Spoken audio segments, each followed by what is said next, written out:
We're back. We're back. What's up, fellas? Happy Saturday morning. Saturday afternoon. Oh, yeah, afternoon for you. You're living in the past, Carl. I know. I'm always living in the past. But everyone, thank you for tuning in today to another episode of Valiant TLDR. We are the ultimate deep dive into the history, creators, and behind-the-scenes stories of Valiant Comics. Here to join myself, I am an OG Valiant fan from basically the very beginning in the 90s. And then I kind of fell off, got distracted by cars and girls. And then we have Jason Richardson, a.k.a. Southern Comic Geek, all the way live from Dallas today, who's been riding the Valiant wave since day one. And Newell Turner, a.k.a. Stingray, he's our fresh eyes. And basically he got sandwiched between Jason and I in the midst of a crazy Valiant nerd out. And all of a sudden, he's reading Valiant comics. So we're going to be following his journey as he's reading and exposed to the universe for the very first time. Now, every week, we're going to bring you in-depth reviews, unboxings, creator interviews. And speaking of creator interviews of the past, present, and future of beloved Valiant universe, we have a very special guest today, guys. Let's talk a little bit about our feelings surrounding this creator first. Newell, why don't you start? I've loved Sean's work for a while. The first book I can remember seeing him on was the Iron Man run in the late 90s with Kurt Busiek, you know, when they did the Heroes Return right after the Wildstorm stuff, the Heroes Reborn. When they came back, he was on Iron Man. That was a great run. And then I've read like stuff along the way, like Avengers Academy, stuff like that. So I've been a fan for a while. Yeah, my first encounter with Sean's artwork was in RAI the Future Force #9. So way back when. And, how convenient. Kind of worked out, didn't it? Yeah. Yeah, so when they took RAI in a different direction, they handed it off, obviously, to gifted hands and capable hands. And, you know, I was along for the ride. So excited to talk to him today about that and the rest of his career. Yeah, same. My first exposure was RAI the Future Force. And I just remember, you know, just being an Asian kid growing up in Torrance, California. There's just not a lot of like Asian kids on comic books. And so RAI the Future Force was so apparently like future Asian. And I was like, oh, wow, this is so cool. And so then seeing his name was like, dude, there's an Asian guy drawing this? This is so interesting. And so, yeah, with that said, let me do a quick intro. I basically, for those of you who are tuning in later on this live stream, please make sure to like, comment, and subscribe below.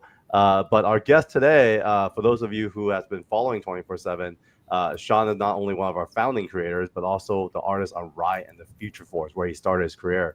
And it went on to sell almost 1 million copies. So let's join us to share in on the stories and recollection of Mr. Sean Chen. Hey, Sean. Hey, guys. Thanks for having me on the show. Really appreciate it. So. Yeah, we're happy to have you. Fun times. And so, I mean, a quick agenda for the audience today. What's up, Tom? Marvel #1 fan. We're going to convert you into a #1 Valiant fan. Really simple, guys. The agenda today is we want to talk about Sean's journey as an artist. We're going to spend a little bit more time on like the Valiant days, obviously, for the context of this podcast. And then we're going to go into audience and Q&A, just us Q&A. And audience, if you're tuning in today, feel free to drop your questions in the chat. And then last but not least, we are going to do some art show and tell. And today's going to be a little different of a format. So make sure to tune in and check out the art we're going to show off. But with that said, I mean, let's kick off your journey as an artist. I know, you know, it's unconventional.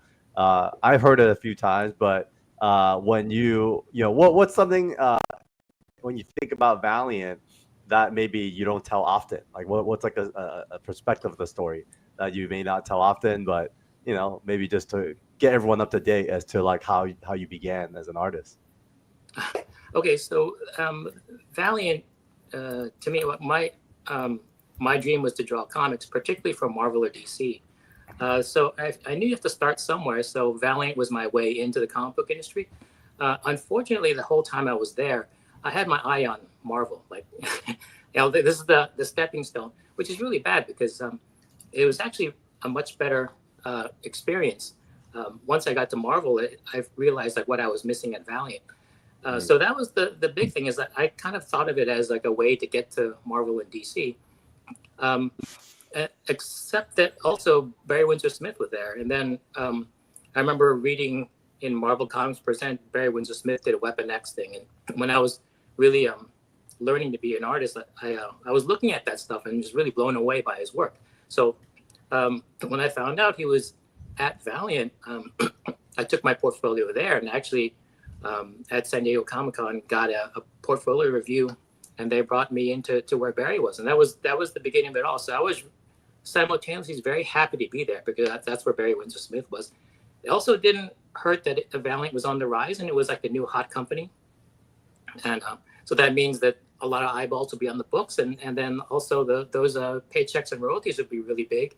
But yeah, in general, a lot of mixed feelings about it. I for some reason, I was very brand conscious, and I knew Marvel and DC as a brand, but Valiant was very new. But I did my time there, and it was a great time. So I learned a lot with Barry Windsor Smith and Bob Layton. Made a lot of good friends there, and then, I just wish that I kind of appreciated it more when it was happening. So yeah, that was my initial feelings about Valiant. How much did you get to work with Barry? What was your experience working with him like? So when I got there, Jim Shooter had gone, and then had just left, and then Barry was sort of like the person that was assigned to like mentor me. I think the idea there is that they needed to expand fast because Valiant started becoming hot, and then the comic speculation bubble started to crest. So they had to put out more stuff. A lot of the bigger name artists were spoken for already, or they're very expensive. So they had to find new talent, and I was just in the right place at the right time. So Barry, he worked with me, and he really did need to work with me because my background was not so much in comics; it was more fine arts. Okay. So, and then when it was comics, I did love comics, but it was primarily the stuff I saw in Heavy Metal magazine. So that's European influence, and I just did not get that bombastic, larger than life superhero stuff. So he had to really work with me on that, and yeah, that was great. I mean, there wasn't that much time working with him because he was there for a short time. He also commuted into the studio, and so it was maybe like altogether just like a handful of hours, but they were very concentrated, and I think even multiplied by the fact that my ears were wide open to anything he said. So I can recall word for word everything he said to me in those few hours. So it was like basically a semester-long course in comics. It was very concentrated. But the fact that I was actually listening to everything, and then I never had the attitude that whatever he was telling me that I absorbed and I conquered and can move on. I kind of had the wherewithal to know that whatever he was telling me was going to be a problem, and some of it could be a lifelong problem. So I kind of kept on reminding myself of what he said, and then kept on working at those things, even though I may not see them as problems just yet. Cool. One of the things that when we interviewed Bob was that he said you were one of the few people that were ready for the spotlight when you walked up with your portfolio. So I guess that's high praise, right, coming from Bob Layton. But he said you were one of the few, and I guess I can testify as a young reader reading RAI the Future Force #9, and just caught up in all the action sequences. And we've talked about it when we were reviewing the issue a while back, and that was all the various different robots. You didn't just put cookie cutter robots, which would have been nice to have stats of, but you obviously spent a lot of time on the personalities of each robot. So how involved were you in this? Did they kind of just give you a script and say, "Here, draw this out," or how involved were you with the actual storytelling of who was going to do what in this? Well, I think it's kind of strange you would say that I was kind of ready out of the box. That really wasn't my experience. In fact, when they gave me the script, I started drawing it. I submitted layouts first, and I submitted them to Barry. And then Barry was thinking like, "Oh, there's some problems here." And I think for a lot of people, if you for someone who just starts drawing comics, it's very common to have this problem of just being very conscious of the tiny little trading card sized panels and just having to crop everything. Initially, I did a pretty bad job of it. So I would fax the layouts to Barry, and then Barry, take a little while to get back to me, which I knew was a bad sign. And then he was sent in the mail I still have it actually. I just couldn't find it for the show, but he would redo all the layout. He would do the first 6 pages and then kind of walk me through how things are done in comics. And then I drew those pages he laid out. And then after that, those 6 pages were a big education that kind of carried me through for the rest of the book and for the rest of my career. Just learning how to do the storytelling and choosing the shots. I think what was hard for me to get my head around, like being a fine artist and also an artist inspired by Heavy Metal magazine, that big all-American, larger than life aspect that you get in superheroes, I didn't really understand. I think Bob Layton and Barry had to work with me on that, and then I finally got it. I can kind of see like what they were talking about, but initially it's a little rough going. And as far as those robots are concerned, there's actually not as hard as you think, because each robot was kind of different and they're more organic. So it's harder to draw a robot based on a design they give you like a 3-view turnaround, and you have to draw it over and over again. So a lot of times when I'm just drawing a comic, I would just make up anything because they're all different and they're kind of like organic and insectoids, and no rulers are needed. So I would draw half the robot, and I think the only challenge was drawing the other half because they're symmetrical. So I remember drawing half the robot very quickly because you just make it up as you go along. But then when you have to draw the other half of their body, you have to like look at the other side and make the arm and the claws and the teeth all the same way. And that was the hard part. So if you're going to draw a lot of robots, these days in my Evermind book, I draw a lot of robots, and they're all basically cookie cutter robots. And that's really like pulling teeth to make them look, on spec. So this is, it was easier than you would think. So, and also a lot of this stuff was taking artwork that was done for other books, like the artists like James Brock or whoever's drawing Magnus. They will always say like, it looks like this, the city looks like this person looks like this. So a lot of those designs are already taken care of. So I would just have to put them in motion. So it was the Malev Emperor. I thought that was the coolest looking robot. Was that one that was already done that you just kind of borrowed somebody else's design, or was that one that you came up with? I don't think that I came up with it. It's kind of hard for me to remember. I think it was probably drawn before. And someone who drew, maybe it appeared in Magnus or something. Gotcha. So what I did though was, I think it was always drawn very organically and very loosely. And it was a robot. So I brought a lot of mechanical, the symmetry and the hard lines to it. So I had to really reinterpret it. And then it's so detailed. And I think I put it in that pose where it's like has his hands on these floating orbs, and just to get like a real creepy look. Yeah. Let me see. Let me pull up the Emperor. I'm trying to find her. I know that's Newell's favorite design when it comes to the robot. Yeah. But I'm trying to find a good shot now of that, so we could talk about it. What issue was the Emperor most prominent? I think she was in TN. There you go. There you go. Yeah. Yeah, it's really trying to get that face, and then to segment it up to look like a hardline robot while also being feminine. So that was a challenge. And then I think whoever designed it probably put like 8 or 9 tentacles coming out of her head, and I kind of went crazy with it. And then a strange thing, Barry came around and said like, "Oh, this is really great what you did with all these tentacles. It's really great, but you should really, like, on the side that's away from the light, put a shading in there. So it's not just an empty tube. It has like a shadow side to give it volume." Yeah. And I was like, holy cow, you gotta be kidding me. To like, it's like, and we do it now, but in the beginning, you just think like, when you draw metal, you just draw the outlines and then the color takes care of the rest. But really, you have to actually get in there and work it. So question mark. Another one is we talked about this internally, but figure I'll ask you is what the Emperor is referred as he, but he has breasts and has kind of like details that are like of both sexes. So was it by design, and like do you remember the origins behind the Emperor and why it was designed a certain way? I don't remember. I mean, I always thought it was a woman. Maybe Valiant in a lot of ways was really ahead of its time. There's a lot of issues that we're wrestling with now with politics and gender identity stuff was, and then diversity, all that stuff was going on at Valiant organically at that time.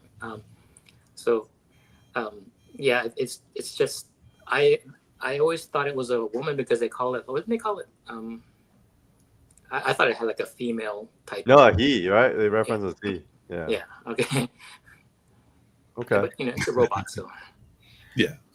So in making these scripts, it's kind of like Game of Thrones. I mean, these people were just dying left and right. Did you get the script in, Sean, and go, well, I guess this guy's gone, here. Or you're like, hey, I'm glad this guy's out of here. Let me, you like drawing that out. It was tough. I mean, to have your first book that you do professionally be a team book, and then a team book that a company is actually making a big launch out of. A lot of times you get to wind up to these things by just working in the minor leagues. But so this one there was a lot of eyes on it and a lot of stuff that was difficult to draw. It's like a lot of characters, all the robots and technology. And, I would just read the script and try to draw what I thought the company wanted. So and it was a team book where like different characters were coming in one issue and then leaving, and then different characters would come in. So yeah, it wasn't a standalone team book. It was going back and forth with the Magnus book. So that's a lot of coordination between there. But growing up, I was always a reader. The art would get me into the story, but the writing would keep me there. There was a show that I always like to watch called Reading Rainbow. You familiar with that show? I'm very familiar with that show. Yeah, it's one of those things that it's kind of like a lost media thing, but you can kind of dig it up. I think one of the guys who was in marketing said that there was a good opportunity to be on this PBS show for kids. And, I think everyone's kind of, if you are our age, everyone's saw that show because so I did that episode and they came and filmed it. And that was really difficult to me because I was not really a guy that my first time in front of the camera was not comfortable at all. So they asked me to draw LeVar Burton being chased by a robot dinosaur. So I did it. And then, you can see a young Sean Chen and everyone makes fun of the mullet that I had. Dude, mullet was a jam. And I remember they were giving me lines to say, and I realized that, I'm not an actor because I can't repeat lines. Like as soon as they tell me what to say, I will forget it while I was saying it, and then I can't finish the sentence. And they were very patient about doing it again and again. And they cut it all together, and then it ends up on PBS. And then people will call me saying they saw it, and they would just laugh their ass off. Yeah, dude, PBS was a thing back in the day, and when you get a show that's anything about comics or like collectibles, everyone talked about it because it was such a big deal. So who's this guy? That's Jeff Vita. He's still he's a kind of still in the pop culture arena. Okay. So a lot of production people. So that the office had a lot of art. One of the few studios that had artists work there. And then there's there's a female editor. So, who is that? I forgot her name. She's not really in comics anymore. Okay. Yeah, give us a little tour of the office as we watch this episode. It'll be kind of cool to. Well, it's the infamous knob row, and then this is sort of like the writer's room, which is like the a conference room. Oh. And so there was like basically two sides to the office. This Maurice Fontenot, who lives near you guys now, he had to actually deal with the wildfires in California. Wow. No man. So they're all kind of in animation or comics still. Mostly graduates of the Kubert School. There I am. The young Sean Chen. How old were you at this time? I don't really know. I'm really bad with age stuff, but I got my. I think that look was inspired by watching a lot of Lethal Weapon movies. There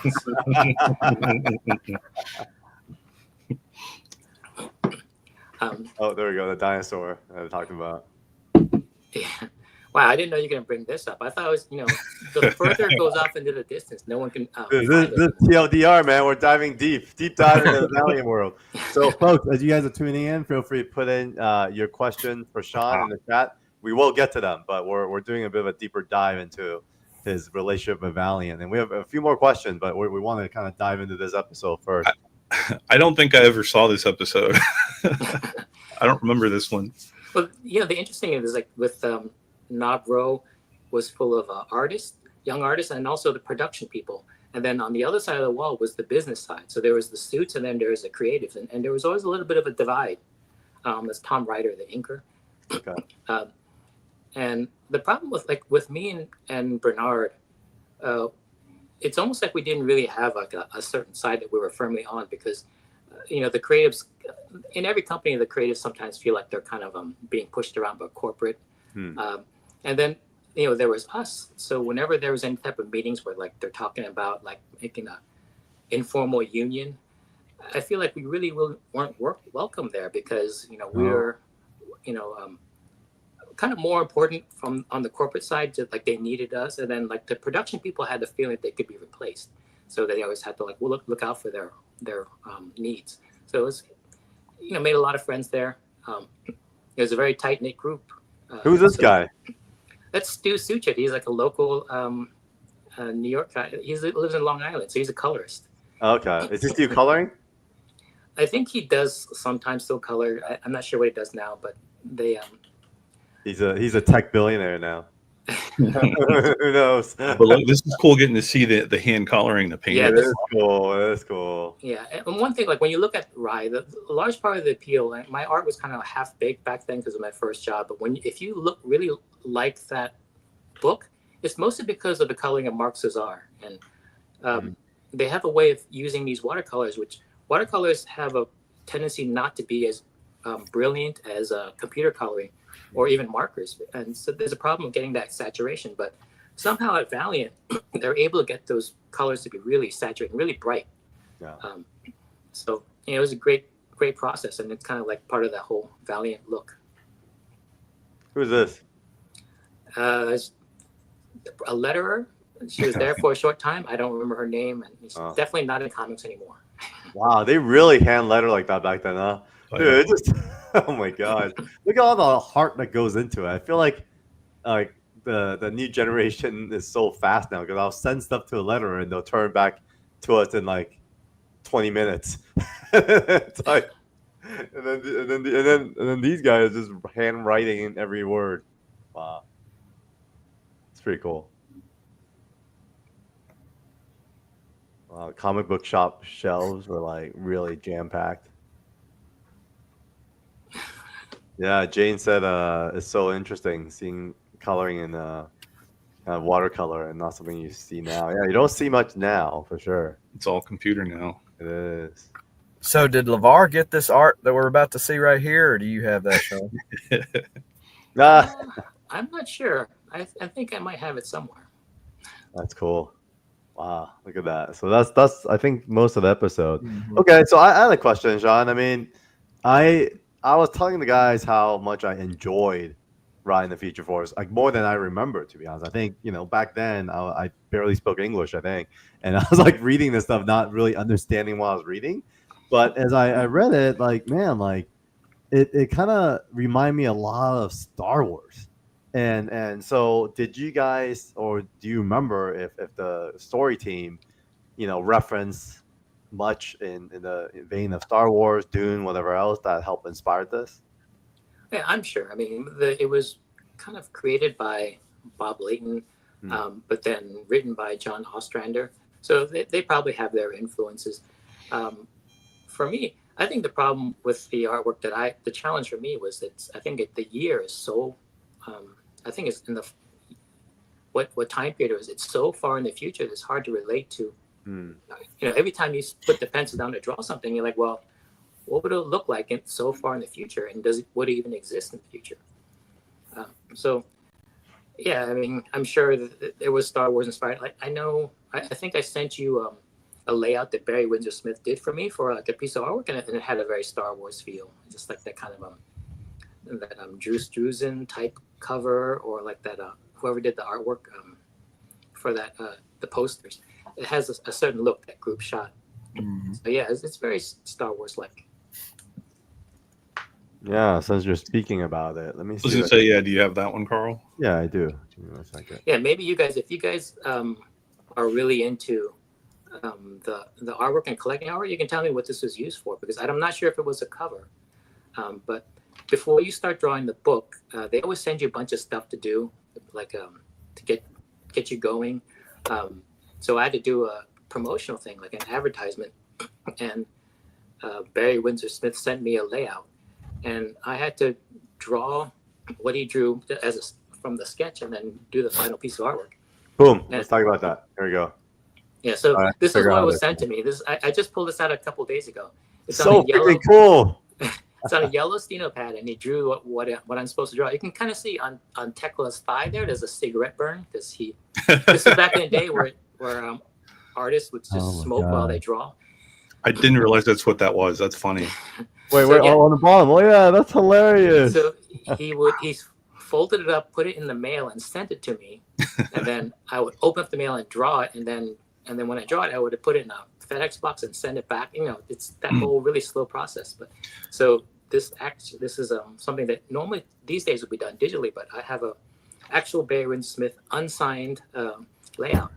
That's awesome. And you're right. It does look very Star Wars. Like you could imagine, Yeah. instead of like the Emperor's head in the background there, it would be Vader, right? Give me 1 second. I'm gonna show the whole screen so that you guys could see it side by side. Entire screen. And I don't recognize that as a cover, so I'm sure they use it for something else, probably like an advertisement to appear in Wizard to advertise a series. So they really throw you right into the water. Like when you first get a book, it's like before you start drawing the book, you got to do all of this, the covers and advertisement and covers for other books. Pretty cool, right? Side by side, just kind of seeing the inspiration. So how did you interpret what kind of he gave you to what you end up doing? Well, that cover, the finished cover, is not from that. Oh, not from that. Okay. No, that's an advertisement piece. I've seen. Oh, okay, yeah. So maybe someone can dig it up and show it, but I don't think I've ever seen it. But Here it is, right here. oh, You have it? What? hey, Yeah. Jason's got it. All Hold on right. a second. He has it in his car. Yeah, I know. In your car, dude. What the heck? We're It's, totally in the future. That's right. It's on Sonic Dan Moeller. You probably know him, Sean. Oh yeah. Yeah. Yeah. He's got it on his website here. I'm gonna see if I can pull it up. Dan Moeller. Yeah. What's his name? Sonic Dan? Yeah. Yeah. Comics and original art. Let me pull it up real quick.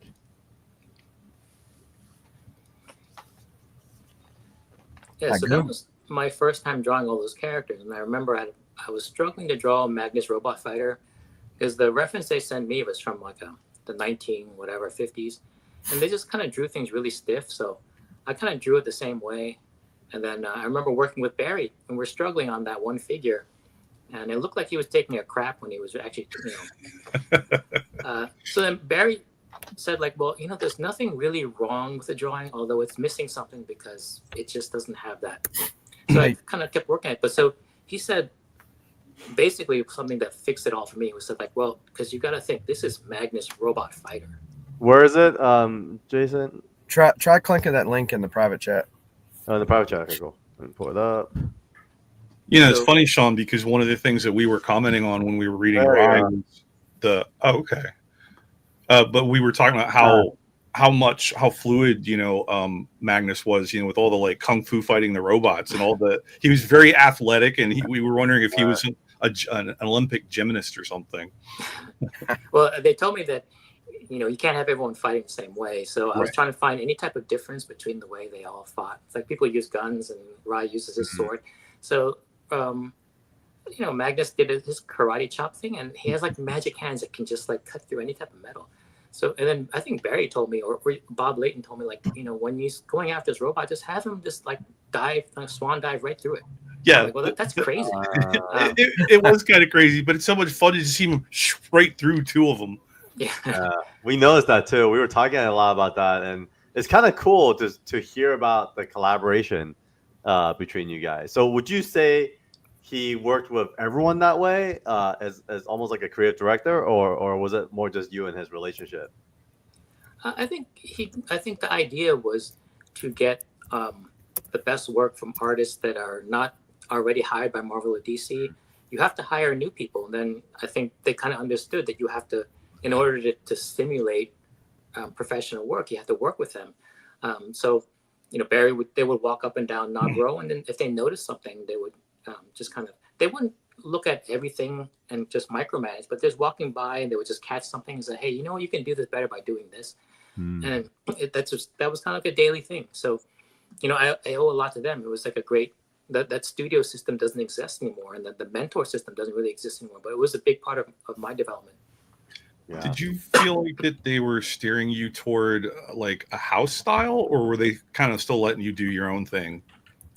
I don't think there was any type of push. I think they kind of, from early on, they were criticized for having a house style.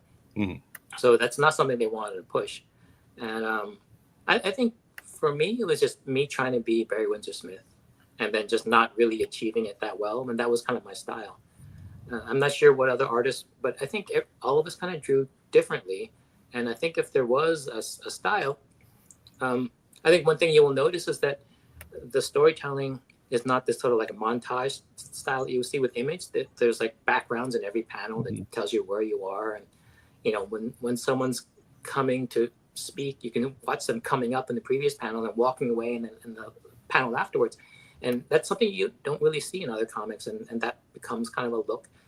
And the fact that you have a colorist working with watercolors, I think they all kind of like fed off of each other and worked in a certain way, and that gave it a look too. And the fact that we were kind of the anti, we worked in a different way that Image worked, and I think they all kind of thought in a way where everything's like very, in your face and very bombastic. And I think I was trying to do that, but that didn't come naturally. So I kind of played it like a movie in my head, and then just draw what I would see on the movie screen. And that just kind of became my style. Yeah, and speaking of kind of like your style, and even since we have Weapon X here, what does this cover mean to you?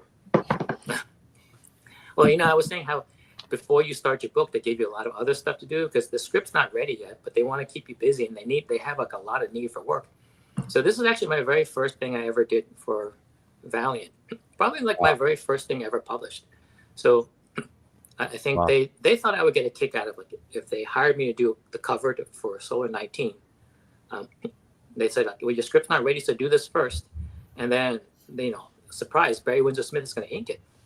Wow. So I was like, wow, holy cow.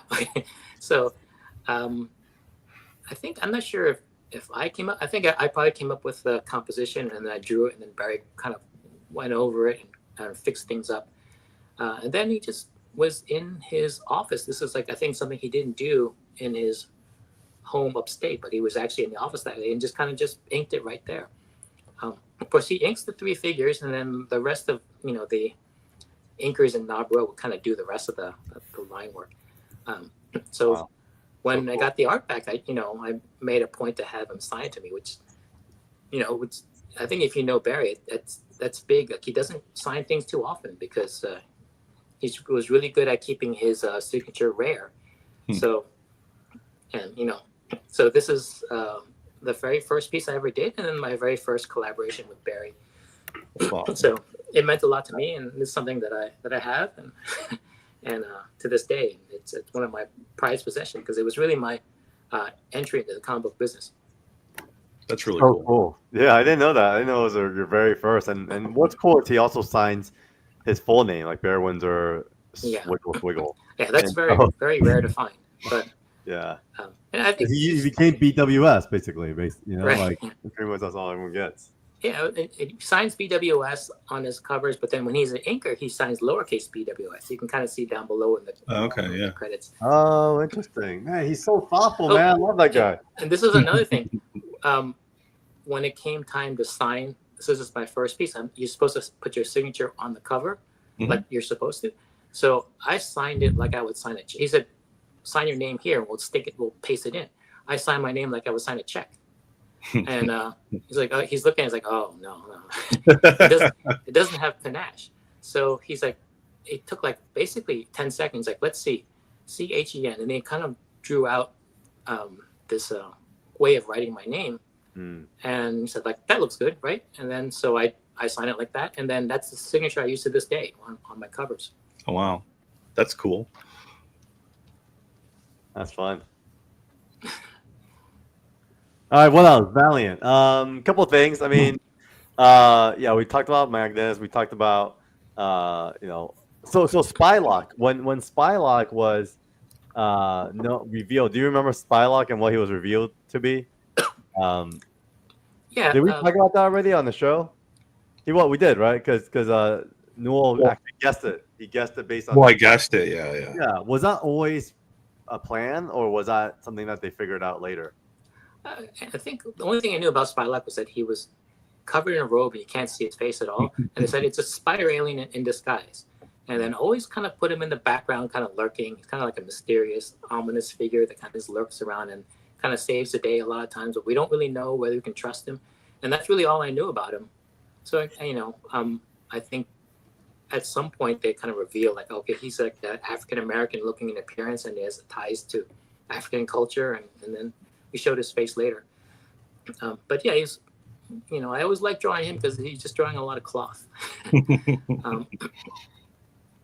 Yeah. And okay. And then I think the last question we have on RAI the Future Force was, let's see. Let me get this pulled up. Well, the other thing we were going to mention was about the penguins, Carl. Oh, yes. Before we get there, I had a question. So I think we were kind of surprised when we were going through RAI the Future Force. There was this moment where like a lot of some symbols from like swastikas and like Star of David was present. So yeah, right here, like Star of David right here, right? And then there was this whole like, God, there was where are the swastikas? But they're like everywhere. Like yeah, I think it was the previous issue, maybe. That's not me. Like as an artist, I would kind of draw what I'm told to draw. So that's really a John Ostrander thing, and maybe John Ostrander discussed it with Valiant higher ups, whatever, for the storyline. So I would just draw, and I think my contribution is try to work those symbols creatively into the backgrounds. Yeah, I don't know where they are, but it was in the Magnus issue. Remember when we crossed over, Carl? It was in that Magnus issue. Okay, yeah. That's why I can't find it. All right, so let's jump to this other conversation, which was a big deal. Obviously Valiant ran its course, and the fandom continued, and your evolution as an artist also continue alongside the Valiant world. So Jason, why don't you kind of give some premise as to what these penguins are all about first, and then we would love to hear from Sean on kind of how it came to be for you. Well, I mean, I think as you alluded to, it's kind of a fan project related to the Valiant universe, and it kind of expanded from there. So I think Sean would probably be better to do. Unfortunately, I don't have a whole collection of these. I only have the Solar with the glow in the dark emblem. I think Carl has one too. I have Armstrong, of course. Here we go. But these things are still traded pretty heavily between the Valiant fandom and are not let go of very easily. I mean, when you were doing this, did you figure there would be such a demand? I mean, how many of these did you make? I think there's probably like 30 of each one. I think some of them got up to like 50 of each one, 50 of them. So the way to start out was I kind of want to try my hand at sculpting figures. So I want to do like the Randy Bowen type full figure superhero sculpts. So I think it was a little bit difficult to just right out of the gate sculpt like a Wolverine. So I started with animals, like very simple thing. I would sculpt either a human head, and without the body, or I'd try like a penguin, because a penguin is very easy to do. There's no real head or no real hands or anything. So once I worked up my way up to harder and harder things. So that penguin is always there, and then I finally did the Solar Man of the Atom full body thing, and when it came time to do the symbol on his chest, I was like, well, I don't really know how to do that, so I'm gonna sculpt the solar symbol on this penguin just to practice. And it was kind of just like a practice thing. And I think John Rosas, the guy who runs this program, he saw the penguin with the solar symbol, and he was like, "Well, what's that?" And I was like, "Well, it's just practice for the solar." The strange, ironic thing is, like, I think people weren't as interested in my full figure, human figure type sculpts, but they kind of wanted to see more of this penguin stuff. And there is a link to penguins in the Valiant universe. Like, I think Solar destroyed them all by accident. So Was that a thing? That's hilarious. yeah, I forgot which storyline it is, but there's supposedly no penguins in the Valiant universe. So this is sort of like the Revenge of the Penguins. So I made them, and I think people, for some reason, would like this more than if I did a Wolverine figure. And so I went into production with it, and then John would just tell me how many people wanted them, and we would make like 30 of them. So they're all hand painted, cast and molded, and hand painted, signed, and boxed up and sent out along with certain comics. And he really made this sort of like a collectible kind of program out of it. And I would, if there was an order for 30, I would make like 35 of them to keep 5 of them for myself. But then people will say like, "Oh, I want it." I would get asked all the time, and eventually I sold all of them. So I have 0 in my own collection. And I've seen some of them go for like $500 for one of them. I think we sold it for like $30, $25, $30. I think it was $25, and then now some of them go for like $500. Yeah. And I have none of them. So Well, and you mentioned earlier, so you're talking about the Solar statue where he's the full body statue. You did one of those, didn't you? yeah. That was the whole goal, is to do those. I mean, the penguins were kind of like just by, I think John Rosa said that there'll be a demand for these because they're just a lot more fun and there's like a story behind it. And then they said that the full size superhero figures, human figures, are probably are quite common out there. So I did this, and this thing is not over and done. I mean, I get asked by John like once a year to do the Archer figure, and I had to stop for a while because my basement was like a plastic factory, and I had kids. So, but No wonder. the kids are grown up now, and they can take some of the plastic fumes now. It's not as dangerous for them, so maybe I'll start up again. So the Archer never got done. It's only Armstrong. It's half finished. So yeah, and I have help painting it now, but in the beginning I would sculpt the initial one and make a silicone mold, cast it in resin, and then paint it up, and even sometimes create the box art for them.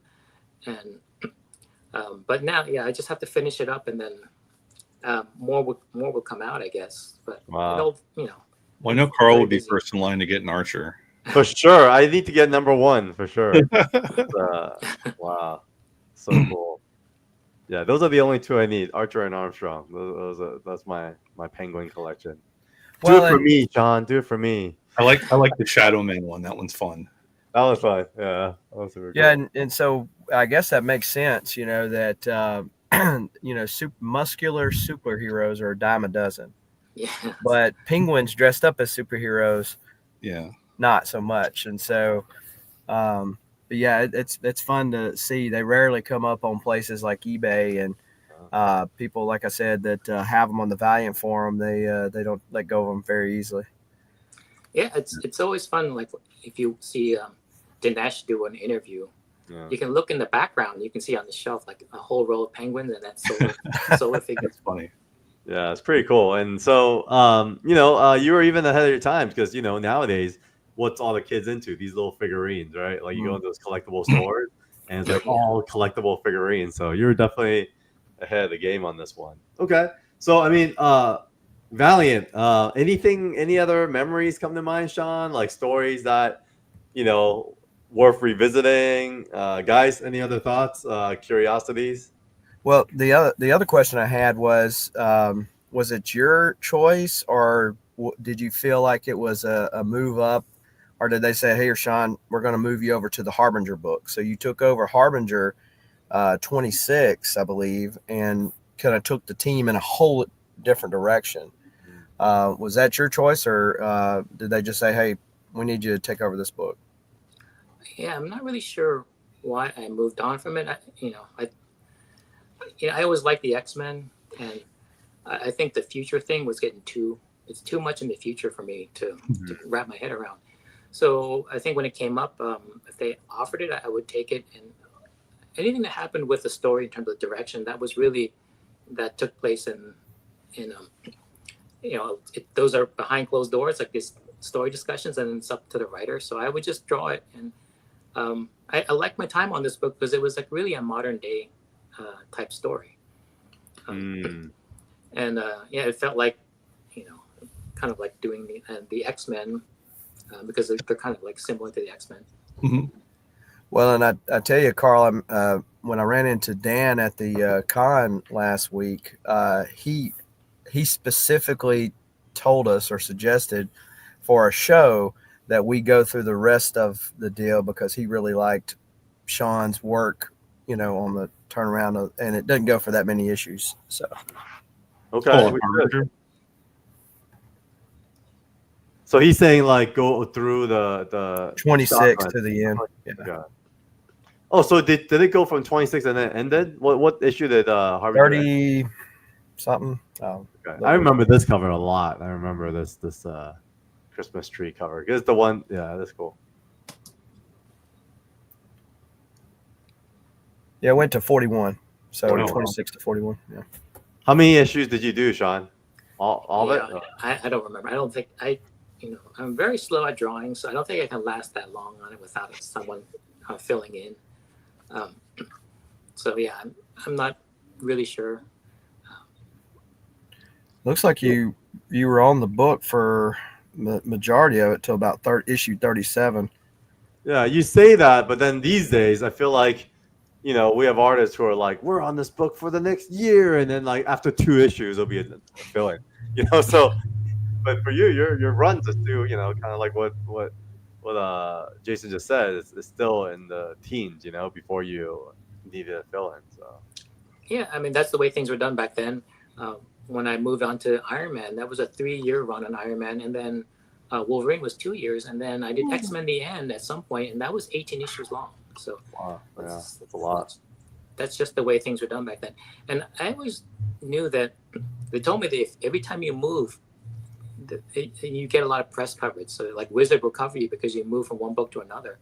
And I knew that was a thing, but for some reason I just kind of kept on going on the same book for like years. What do you think about Harada? Was there any feelings towards him as a character? Yeah, I like that whole evil corporate guy thing. I have one in Evermind now, so yeah, it's kind of a cool archetype. Yeah, I see that Sean is so much better at name dropping, plugging, his book than what Carl does. We always have to remind Carl on these shows, Sean, hey, let's do a little plug for 24/7. There we go. Here we are. Speaking of Evermind, Sean, one of our founding creators at 24/7 Comics, and also the creator of Evermind, currently available on 247comics.com. You go see the whole Evermind collection here, and not only do we have his regular issues, we have his artist editions as well as some of these variant covers by the likes of Mateo Scalera, Jim Mahfood, DK Ron, Bella Ratchlin, we all love.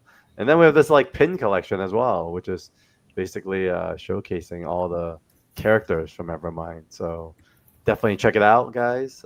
Thanks for the reminder, guys.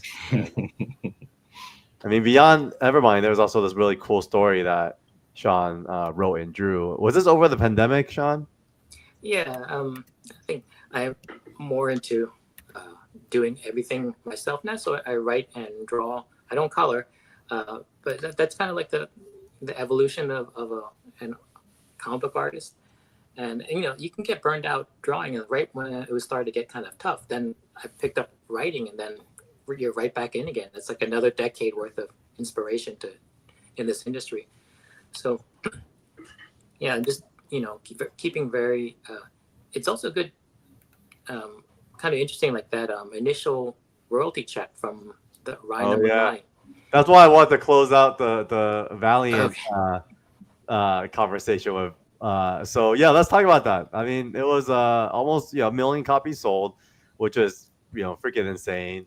And obviously, you're still a very young man, and I think we've all kind of like we knew what happened with the '90s, right? Like it basically imploded with artists and writers like just getting laid off, almost like a tech bubble, right? It kind of boom, bursted, and then a lot of people had to figure things out. So for you, I think you did. I mean, I've talked to so many artists now in publishing, and I think you're one like in a million probably that did something different with your royalty check. So yeah, feel free to share whatever you're open to sharing. But I thought for me coming out of this podcast, that's a really good lesson learned when it comes to stewardship. So yeah, please share.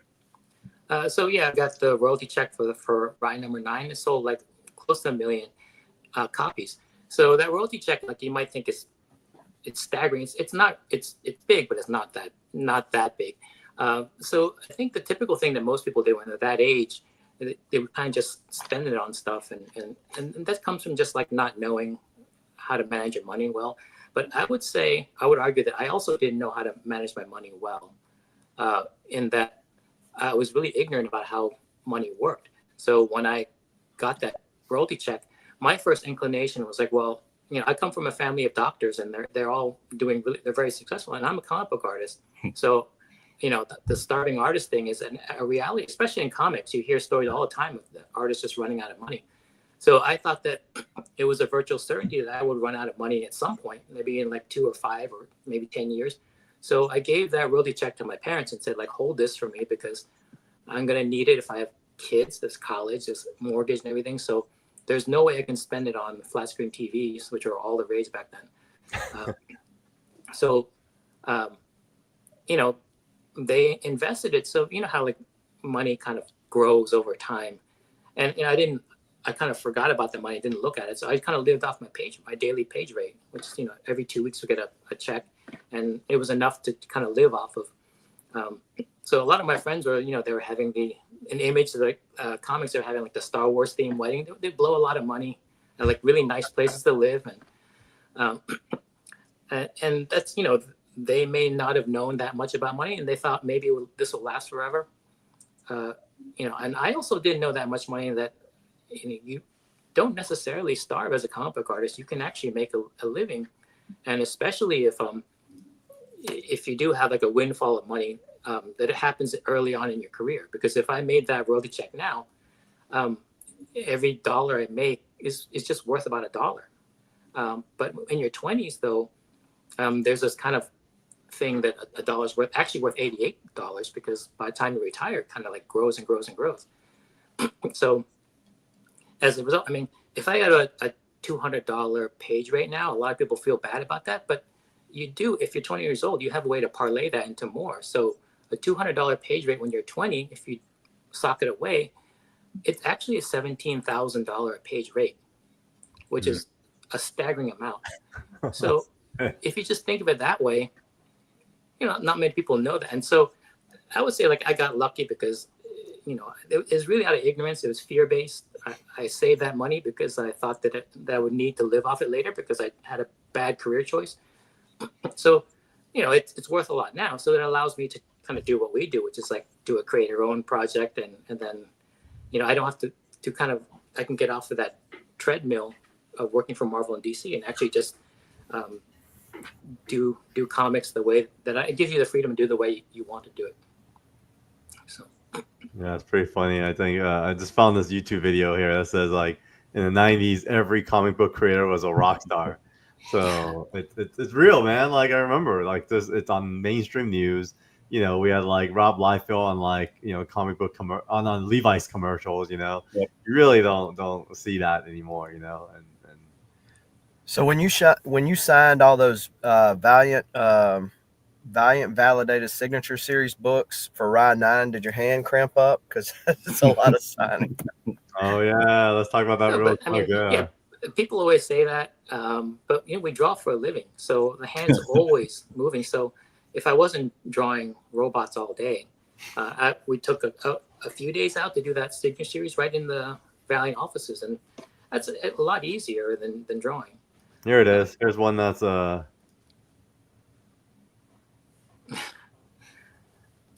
Yeah, I remember. I don't know how many of those were done, but I remember it taking a few days. So I signed those with my inking partner at that time was Catherine Bollinger. So in the beginning, she signed her name Catherine Bollinger, and then I was like, that's not a good idea because we have like whatever 1,000 of these, or I don't know how many we had to do. So in the end, she signed like Cat B. good advice. So I mean, with that said, let's pivot into audience. If you have any questions, let us know. But we're gonna dive right into basically show and tell.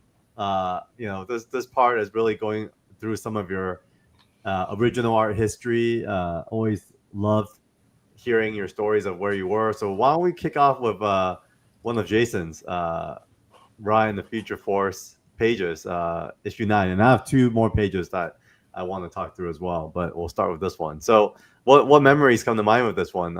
Issue 9, obviously, page 20. I guess this is close to the finale of a story arc. So I think it's one of the last pages. I remember just trying to find some way to handle some of the quieter scenes. And I was asking John Ostrander, who came down. I think John Ostrander used to have these, he would come to the office and then teach everyone about writing. It's kind of like a writing seminar just for everyone who wanted to listen. So when he came by, I was asking, like, I'm having a hard time trying to figure out how to do this page. And he says, well, he should pick up the sword when he talks. And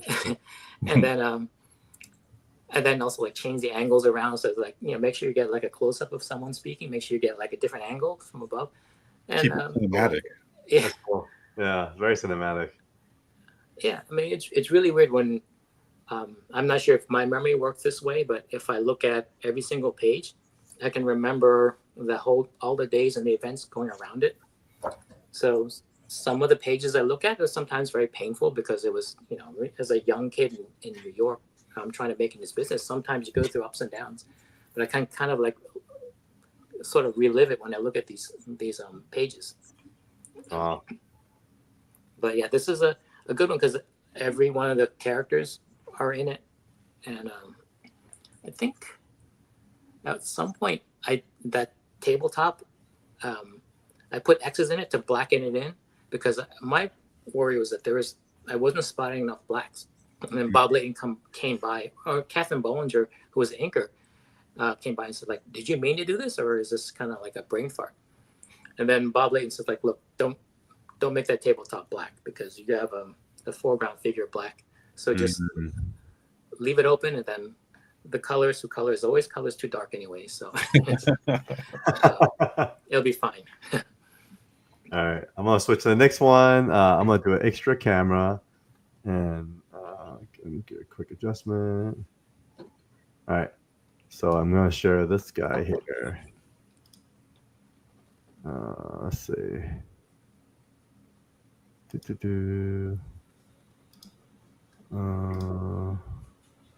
Sorry, I'm trying to figure out how to put this. Oh, there we go. Here's this one. So I got the live page in itself. This is page, also issue 9, but page 8.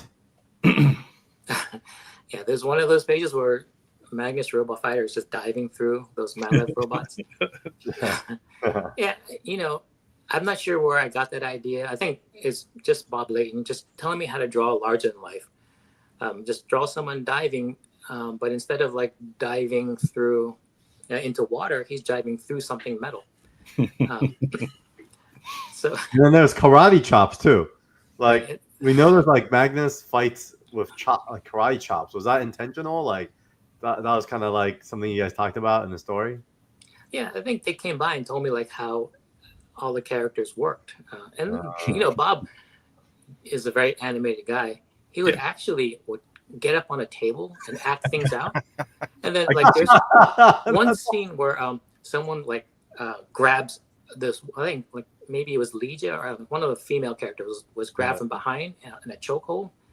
And so he's looking at what I do. He's like, look, no, you got this is what you got to grab this girl in production and put her in a chokehold.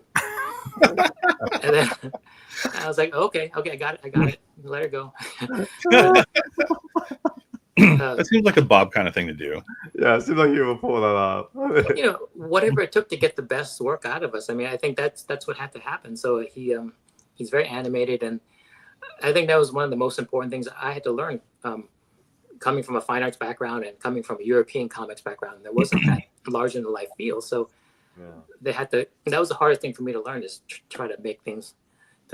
I didn't really appreciate that Kirby and Buscema stuff because to me it looked like they didn't draw people that looked like people.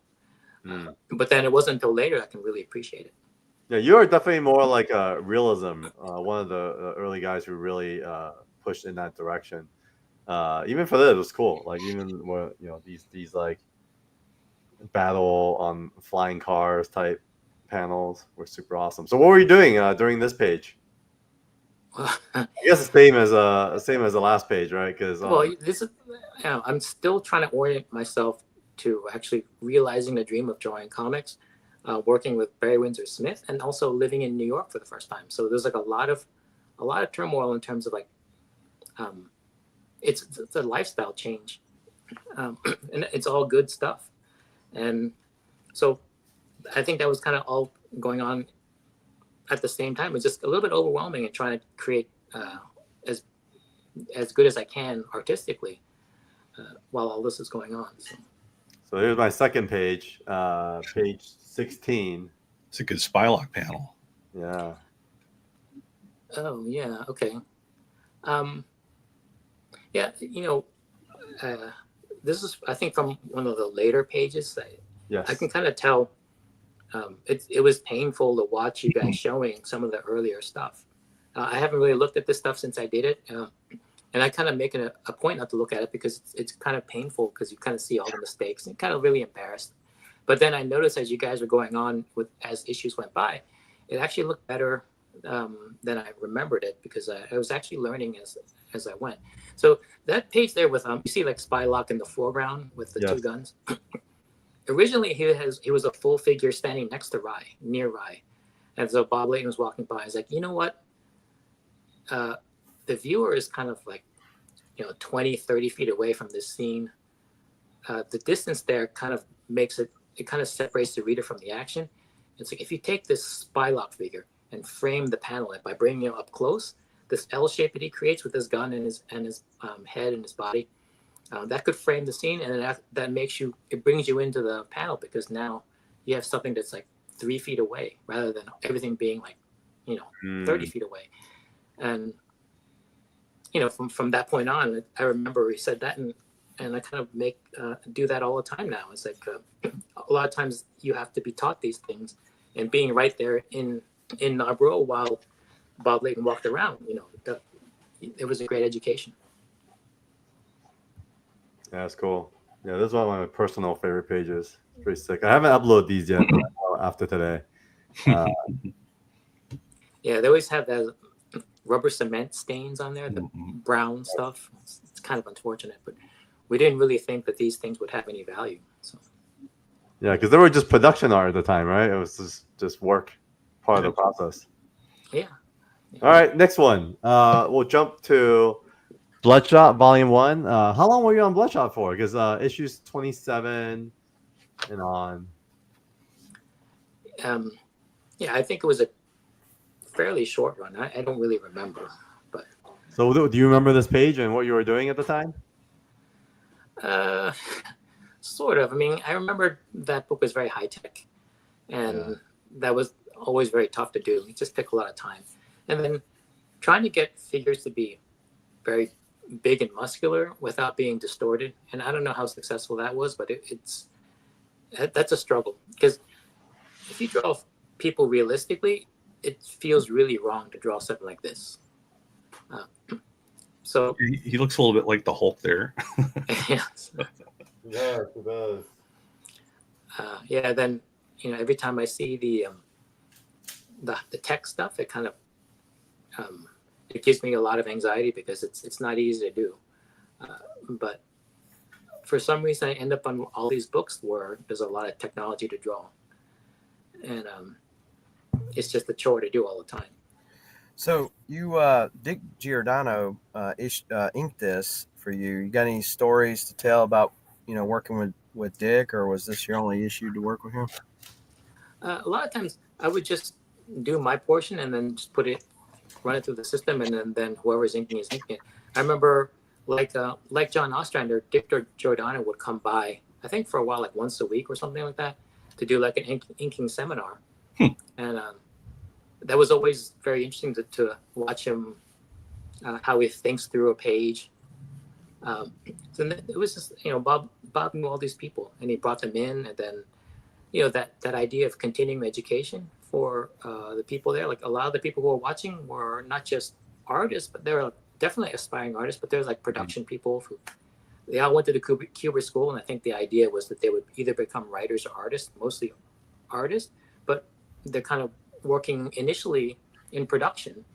So, when they bring these big names by to do these classes, it really meant a lot to us. So I would watch them all and learn from them. But as far as these pages, I would pencil them and then put them through the system, and they just come back inked. And sometimes I don't know who's the inker was supposed to be, but.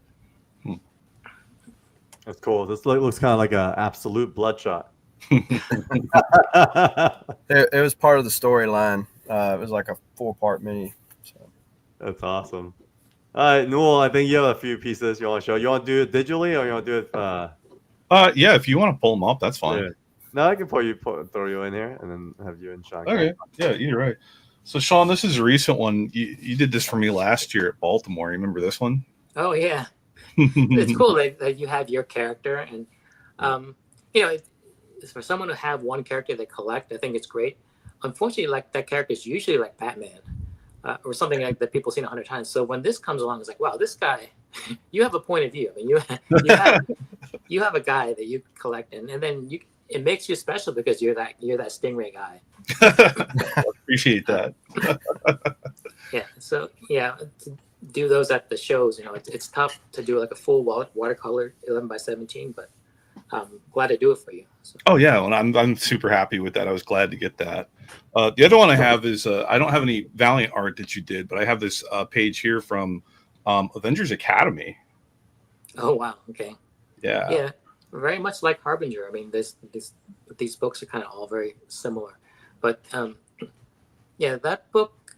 I think I came off of X-Men: The End, which is like one of their marquee books that they focus on, and then from that I moved on to Avengers Academy, which is problematic because it wasn't one of their books that that was, I mean, from the get-go wasn't going to be a big seller, but my page rate, because I was one of the artists in the 90s, was set pretty high.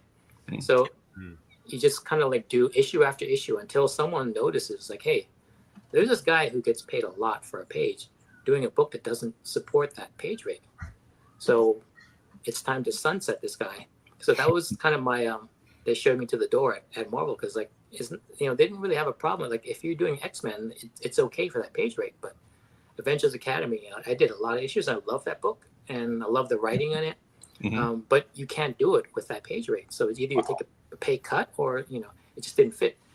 And it's one of the sad things about doing these corporate comics is that I think there's a lot of stuff in the news now about how they pay artists, and it's very problematic. But my page rate has only gone down since the big days, because the industry shrank a lot. So yeah, a lot of times it's kind of right sizing, trying to find the right company and trying to find the right page rate that they can afford for the right books. So I'm glad I don't have to deal with that now, because I'm writing my own story and do it for 24/7 Comics. So yeah. So one last one to show and tell. This guy here. wow, okay, that's War Machine. Yeah, again, you can kind of get pigeonholed into the guy that draws technology. And a lot of times people think like, well, you do that, they choose you for that because you're such a good artist and not many people can do that. It's not really true, because the hardest thing to draw is a human figure, to draw it to look relaxed or fluid. a lot of times when, like, a big problem is amateurs draw figures very stiff, and when it comes time to do like these man-made things like these guns, cars, robots, those are all understandable hard line things that you can actually use a ruler and work out mathematically, and you can draw this stuff. It's easy to wrap your head around. It's a lot of work to do, but it's something that you can't understand. Drawing a figure like Barry Windsor Smith draws a figure like a female, or like Conan, that stuff is a mystery. It relies more on intuition and then just actual talent. So this stuff can be figured out mathematically. So this stuff is easy to draw, and I leaned heavily on it. So that's why they kept giving me books like, RAI, Iron Man. I'm the guy that just draws technology. And speaking of drawing technology, I didn't notice these on the RAI pages, but one of the things you always do is you turn the page around and then you reflect on it. So when did you actually add this technique to your war chest? Okay, it's something that people don't do too often, but really I think it's kind of like a hack, and then there's several reasons to do it. Number one, when you draw, it's a very messy process, like a lot of discovery going on with the pencil, and all that stuff has to be erased, or it gets in the way on the final product. Like the inker has to know which line you mean. So initially, there's drawing with a lot of lines. So I do that on the back side, so that the back is really messy. And then when I flip it over on a light table, I can see my underdrawing through the paper. Right. So I can select the one correct line out of 7 that's on the back. And it just leaves the front looking a lot cleaner. And then also that's what the editor sees. So the editor doesn't see the backside. So they think that I'm just like really good. They just don't see any of the trial and error on the back. Straight to inks. And another reason to do it is because a lot of people don't know, like when you're an artist, you tend to draw well on one side of the body, and then the other side is kind of falls apart. And it's just the way that our brain works. So I can draw very accurate down the left side of the body is accurate. And then the right side is just basically measuring off the left side, and it's not as good. It's like maybe 80% as good as the other side. So when you flip it over, the right side becomes the left side, and then you can draw down that side. And so when you finally trace it off on the front, you get the best of both worlds. And so it's initially a lot of artists find it hard to do that in the beginning, but after a while, it's the best way. Like if you want to get better as an artist, you can kind of rely on that slow evolution process of getting better. But this one makes you better like overnight, because it's just a hack. It makes everything like 20% better, and you don't have to wait years to get that better. It's just do this process and get used to it, and then but it's very underused, and I think it's mostly because the way my brain works, I have to work this way. I have to see in mirror image half the time. Man, that's awesome. Thanks for sharing, Sean. It's cool to hear you talk about your art. So, I mean, that's our agenda for today. Any other thoughts come to mind? Any other questions, folks? Any questions for us, Sean? Any thoughts? Any kind of revelation, kind of recapping this little journey in your time at Valiant? Well, in general, I would say that Valiant was a very special time, and most of the things that happened to me, like where I am today, I really kind of got lucky and Forrest Gumped my way into this business. I'm not sure exactly why. The timing was just right. Like I just landed there at that age when Barry was there. It happened to be the company was really on the rise. My book came out at the kind of at the crest of the bubble. I think you can put anyone on that book. You can print anything, and then it would sell well because Valiant was a hot company. And then so I worked my way up to Exo Man at War, because Exo Man at War was their flagship book. So when I got there, then I was kind of like the biggest the best book in a small pond. And then at that time, Marvel needed someone to take over Iron Man when Heroes Reborn came back to Marvel. And that kind of set me up because it's the same character. And then, so I was the artist on Iron Man. And then Iron Man was selected to become the leader of the Avengers in the movie. So all of these things kind of fell into place. I really did feel like I just got lucky over and over and over again. And like I said about the royalty check happening in my 20s rather than in my 50s was huge because you can parlay that into a lot more. And I've just been really blessed in this business, and it allows me to do what we do today because this is like the best situation you can have, where you're writing your own book, you're creating your own stuff, creating IP, and then you don't have to, draw someone else's ideas.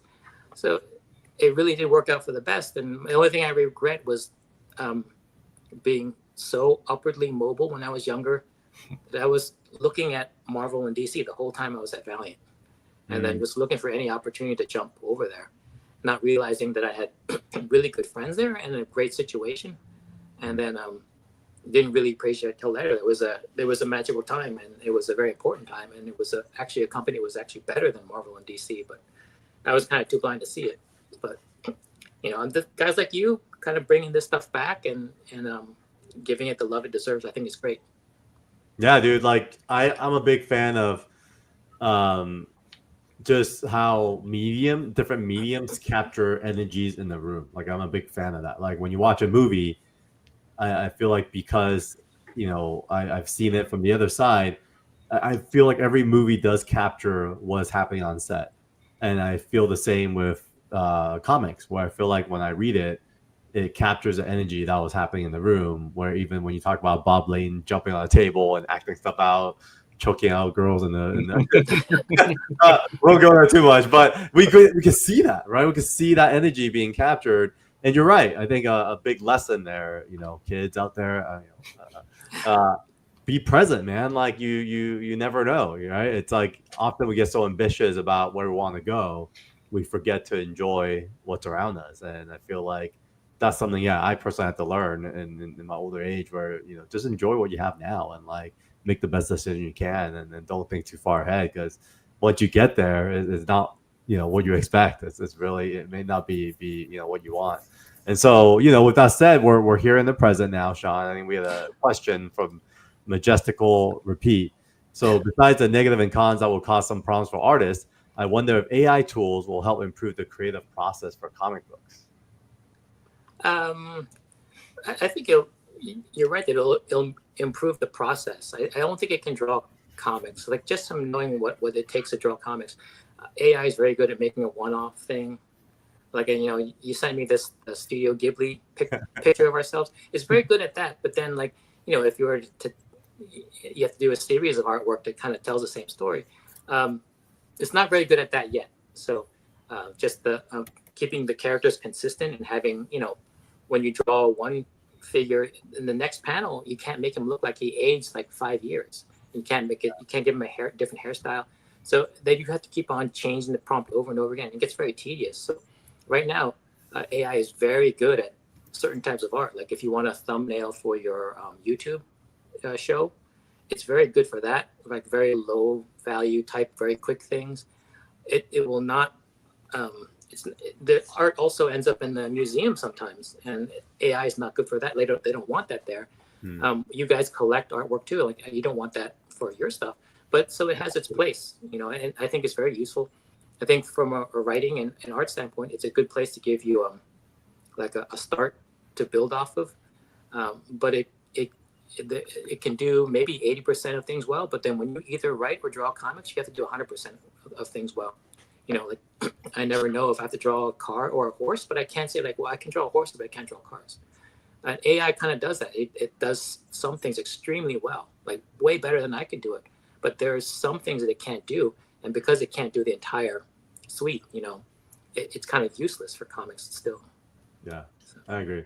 I think at the end of the day, I mean, there's no secret amongst everyone here. I'm obsessed with AI, but even the way I see it, I'm a very kind of emotional type consumer, and I'm really into it as a data aggregation tool. I think it's a great place to mine ideas. It's a great place for research and inspiration. But I agree, like AI can't even get Stingray's shirt right, and so right. There's issues there. Carl likes to stay up late at night talking to Chat GPT about deep thoughts. You're not wrong, and you're the victim on the other side to have to see the results. All right, so man, we're here now, world of AI, but really good to kind of reminisce and always bring me back going to Valiant and our love for it, and hopefully, Noel, you could start feeling and sharing a lot of what Jason and I been through kind of in real time. And so, yeah, everyone, thanks for tuning in today. Very meaningful episode in many different directions. And so, yeah, any other last words from anyone else, or else I think we're done for the day. I think we're good.